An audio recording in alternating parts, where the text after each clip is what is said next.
And then there's relationships, because at some point, even the loneliest people want warmth. Not weakness, not escape, just something that feels human again. A voice, a body next to yours, someone who makes the nights quieter, someone who makes the days feel lighter. And for a while, it works. Life feels more comfortable, more exciting. You laugh more, you sleep better. You feel like maybe, just maybe, you've finally found something that makes the edge softer. But here's what nobody wants to say.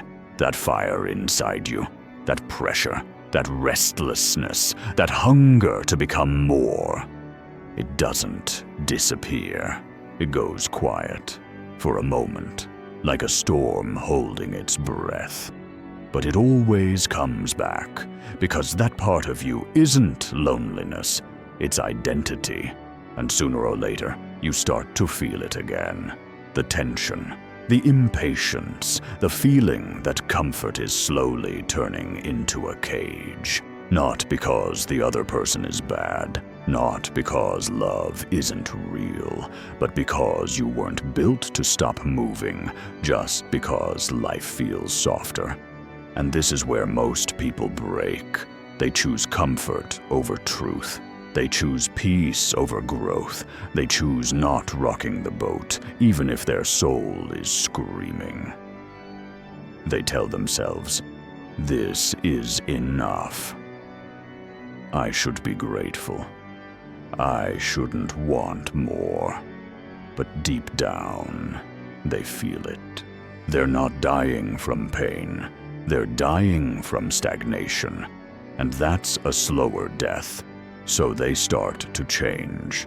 Not loudly, quietly. They get distant. They get irritated. They feel misunderstood without even knowing how to explain why. Because how do you tell someone, "I love you, but I'm still not done becoming"? Most people can't handle that sentence. Most people hear it as rejection, as selfishness, as emotional distance. But it's not that. It's that you can't kill who you are becoming just to make someone else feel safe. That's not love. That's self-betrayal. And here's the hard truth. You can't outgrow your nature with romance. You can't silence your calling with affection.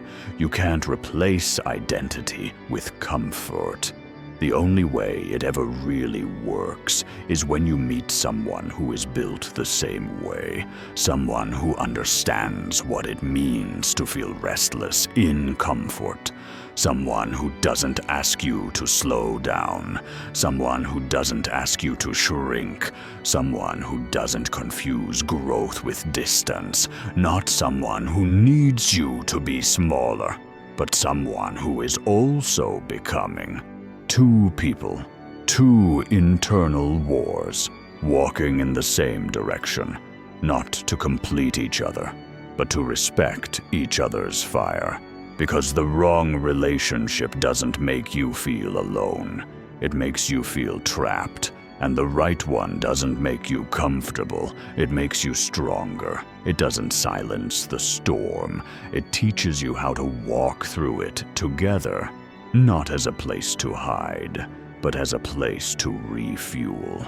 Because you don't need someone to save you. You need someone who won't stand in the way of who you're becoming. Most people want peace. You want truth. Most people want stability. You want growth. And if those two things don't live in the same relationship, one of you will always feel like you're suffocating. So no.